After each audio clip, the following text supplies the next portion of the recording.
इस फिल्म की शुरुआत एक रहस्यमयी जगह को दिखाते हुए होती है जहां पर एक आदमी अपनी बेटी को ढूंढ रहा होता है और तभी उसके सामने एक खतरनाक मॉन्स्टर आ जाता है और तभी इसकी आंख खुल जाती है। यानी कि ये एक सपना देख रहा था। इस आदमी का नाम गुआन था। ये एक पहाड़ी पर बैठा था और तभी ये अपनी तरफ आते हुए एक ट्रक को देखता है और उस पर पत्थर बरसाने लगता है। इसका निशाना काफी अच्छा था। इसके पत्थर ट्रक पर जाकर लगते हैं और ट्रक अनबैलेंस हो जाता है। इसके बाद ट्रक में से एक आदमी निकल कर बाहर आता है। गुआन उस ट्रक ड्राइवर के पास जाता है और उसे पीटने लगता है। वो उससे पूछता है कि बताओ मेरी बेटी कहाँ है, तुमने ही उसे किडनैप किया है। लेकिन ये दोनों आदमी उसे पीट कर भाग जाते हैं। जब गुआन उस ट्रक को खोलता है तो उसमें बहुत सारे मासूम बच्चे होते हैं जिन्हें कि इन लोगों ने किडनैप किया था। वो इन सभी बच्चों में अपनी बेटी को भी ढूंढता है, लेकिन जब वो उसे नहीं मिलती तो वो वहीं पर बैठकर रोने लगता है। अब इतनी देर में यहाँ पर पुलिस भी पहुंच जाती है और पुलिस गुआन को देखकर समझती है कि शायद यही इन बच्चों का किडनैपर है, जिसके बाद पुलिस उसे अपने साथ ले जाती है। इसके बाद हमें गुआन की पास्ट लाइफ के बारे में बताया जाता है। जब गुआन का भी एक खुशहाल परिवार था। इसकी 5 साल की एक बेटी थी,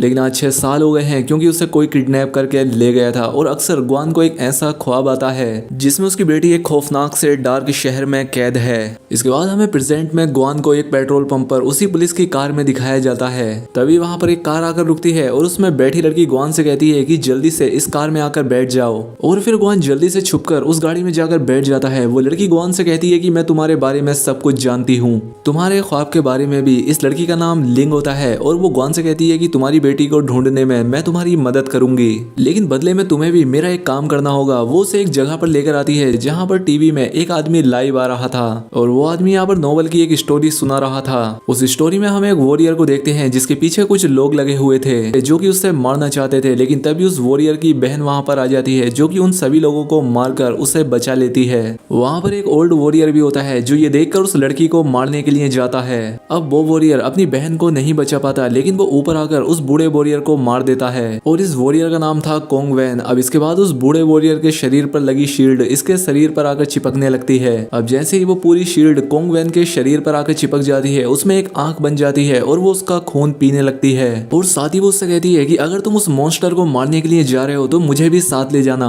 और अब जैसे ही वो ये सोचता है, कहानी पूरी हो जाती है जहाँ पर वो बिजनेसमैन स्पीच दे रहा था और वो बेहोश होकर गिर जाता है। अब जैसे ही ये कहानी खत्म होती है, दूसरी तरफ लिंग क्वेन को बताती है कि इस नोवेल के आखिर में वो वॉरियर इस मॉन्स्टर को मारने वाला है। लेकिन अजीब बात यह है कि इस नोवेल का असर असली जिंदगी में भी हो रहा है। नोवेल की जिंदगी और असली जिंदगी आपस में मिक्स हो रही हैं और अगले 3 दिन में अपनी नोवेल में ये उस मॉन्स्टर को मारने वाला है। लेकिन हैरानी की बात यह है कि जब जब उस कहानी में उस मॉन्स्टर को मारने की बात आती है तो मेरे बॉस यानी कि वो बिजनेसमैन आदमी बेहोश हो जाता है और इससे पहले 3 दिन बाद मेरे बॉस की जान जाए तुम्हें मेरी मदद करनी होगी, बदले में मैं तुम्हारी बेटी ढूंढ के दूंगी। हमने ऑलरेडी 5 लड़कियां ढूंढ ली हैं जिसमें से जरूर एक तो तुम्हारी बेटी होगी जो कि डीएनए टेस्ट से पता चल जाएगा। लिंग उसे बताती है कि ये नोबलिस्ट दूसरे शहर में रहता है और तुम्हें वहां जाकर उससे मारना होगा।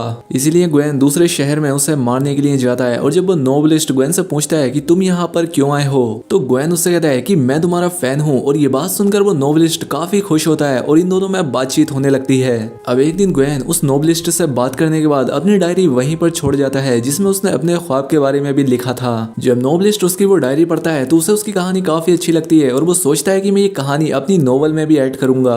और वो अपनी कहानी जारी रखता है कि किंग वॉन वॉरियर उस मॉन्स्टर को मारने के लिए उसकी तलाश में निकल पड़ा है। दरअसल जो वो मॉन्स्टर था वो एक किंगडम का राजा था और जब किंग वॉन वहां पर पहुंचता है तो वहां पर एक फेस्टिवल हो रहा था। किंग वॉन के शील्ड पर लगी वो आंख उससे बताती है कि पहले इस किंगडम का राजा कोई और हुआ करता था और ये यहाँ का सोल्जर हुआ करता था, लेकिन इसने ब्लैक मैजिक करके उस राजा को मार दिया और खुद राजा बन गया।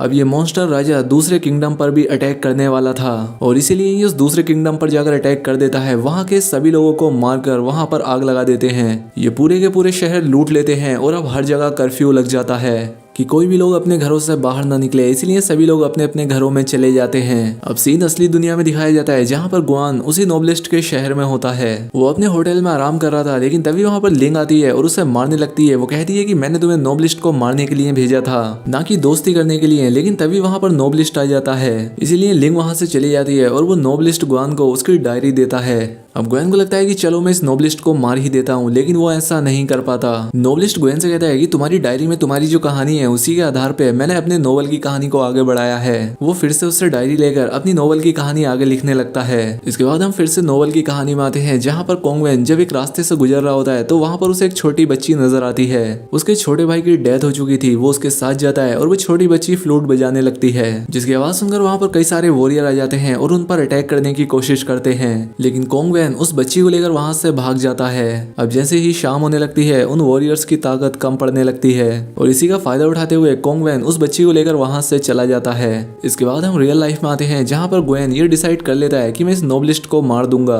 वो उसकी तरफ एक पत्थर मारता है जिससे वो बेहोश हो जाता है और अब वो उसे मारने ही वाला होता है कि तभी उसे एक गाने की आवाज आती है जो कि वो अपनी बेटी के लिए गाया करता था।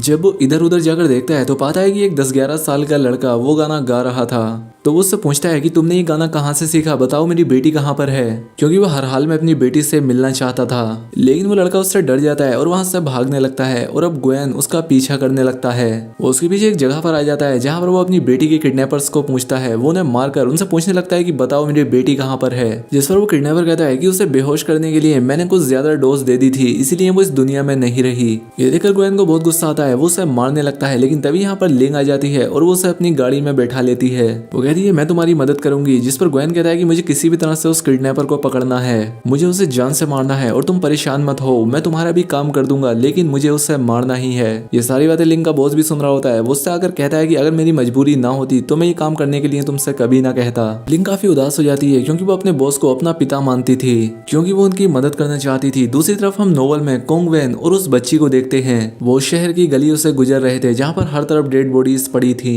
यहाँ पर कुछ लोग उन पर अटैक करने लगते हैं कि तभी कोंगवेन की बॉडी पर लगी शील्ड बाहर आ जाती है। वो आग वाली शील्ड अब एक क्रीचर में बदल जाती है और उन लोगों पर अटैक करके उन्हें मार देती है।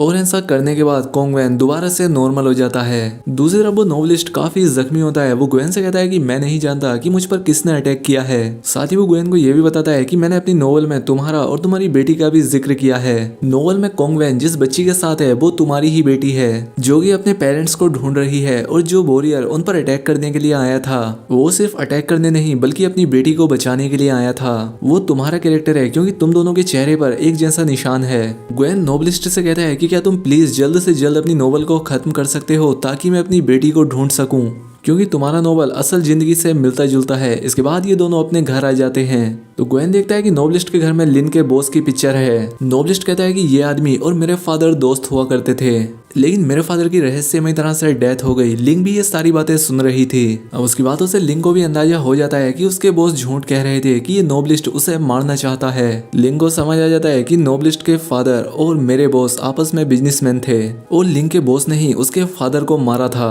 और वो सिर्फ एक्टिंग कर रहा था ताकि वो उनके बेटे को भी मार सके।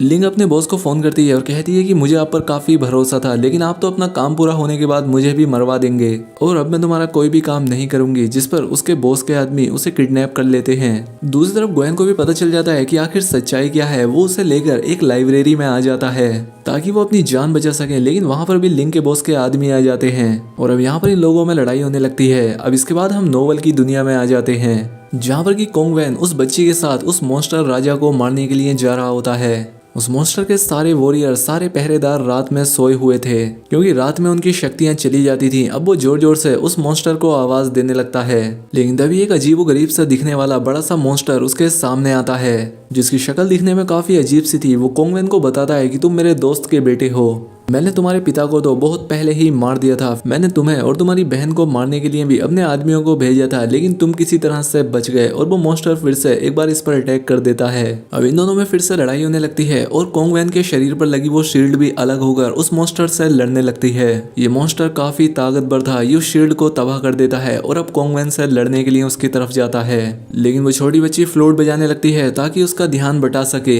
ये देखकर उस मॉन्स्टर को काफी गुस्सा आता है और उसके पेट में से कुछ टेंटिकल निकलते हैं जो कि उस बच्ची को खींचकर अपने अंदर ले जाते हैं। लेकिन अब असली दुनिया में हम देखते हैं कि उस नोवेलिस्ट पर किसी ने अटैक कर दिया है और उसकी कहानी यहाँ पर अधूरी रह गई है। लिंग भी खुद को किसी तरह से बचाकर इनकी मदद करने के लिए यहाँ आ जाती है। इसके बाद ये लोग नोवेलिस्ट को हॉस्पिटल में लेकर जाते हैं जहाँ पर लिंग का बॉस भी इस बात को मान लेता है कि मैं नोवेलिस्ट को मारना चाहता हूँ और इसके पीछे की सच्चाई क्या है। जब ग्वेन को सारी बात समझ आ जाती है तो वो डिसाइड करता है कि वो खुद इस नोवेल को पूरा करेगा, क्योंकि भले ही लिंग का बॉस उस नोवेल से कनेक्ट होने की एक्टिंग कर रहा था, लेकिन उस नोवेल में वो जो बच्ची थी वो सच में ग्वेन की बेटी थी। बॉस उसे रोकने के लिए आता है, लेकिन लिंग उसे पीछे ढकेल देती है। वहीं दूसरी तरफ नोवेल में जो कि ग्वेन का फिक्शनल कैरेक्टर था, जिसके चेहरे पर वो निशान था, उसे भी समझ आ जाता है कि उसका मॉन्स्टर राजा धोखेबाज है। जैसे कि असली दुनिया में वो बॉस धोखेबाज था, इसलिए वो उस पर अटैक कर देता है। अब इसके बाद वो बोरियर और कोंगवेन मॉन्स्टर से काफी लड़ाई करते हैं और फिर वो उसके चेहरे पर लगी हुई उस तलवार को नीचे खींच देते हैं, जिससे उस मॉन्स्टर के 2 टुकड़े हो जाते हैं और यहीं पर इस नोवेल की एंडिंग हो जाती है। लेकिन ग्वेन अभी भी काफी परेशान होता है, क्योंकि उसे उसकी बच्ची को ढूंढने के बारे में कोई भी इन्फॉर्मेशन नहीं मिली थी। लेकिन तभी उसकी नजर हॉस्पिटल से बाहर जाती है, जहाँ उसे वही बच्चा नजर आता है जो कि गाना गा रहा था। वो भाग के हॉस्पिटल से बाहर आता है और उसके पीछे लिंग भी आती है। उसे ऐसा लगने लगता है कि ये उसी की बेटी है और वो वही गाना गाने लगता है जो वो अपनी बेटी के लिए गाता था। और जब उसकी बेटी ये गाना सुनती है तो वो फौरन पीछे मुड़ती है, क्योंकि वो समझ गई थी कि ये गाना उसके फादर गा रहे हैं। इसके बाद हमें नोवेल का भी आखिरी सीन दिखाया जाता है, जहाँ पर वो बच्ची मॉन्स्टर के पेट से जैसे तैसे बाहर आ जाती है और उस वॉरियर का मास्क हटाकर अपने फादर के फेस को टच करती है। यानी कि वो बच्ची और उसके फादर मिल चुके थे और असली दुनिया में भी ग्वेन को उसकी बेटी मिल गई थी। और यहीं पर ये बेहतरीन फिल्म खत्म हो जाती है। दोस्तों, वीडियो अच्छी लगी हो तो वीडियो को लाइक और चैनल पर पहली बार आए तो चैनल को सब्सक्राइब कर ले। मिलते हैं हमारी अगली वीडियो में।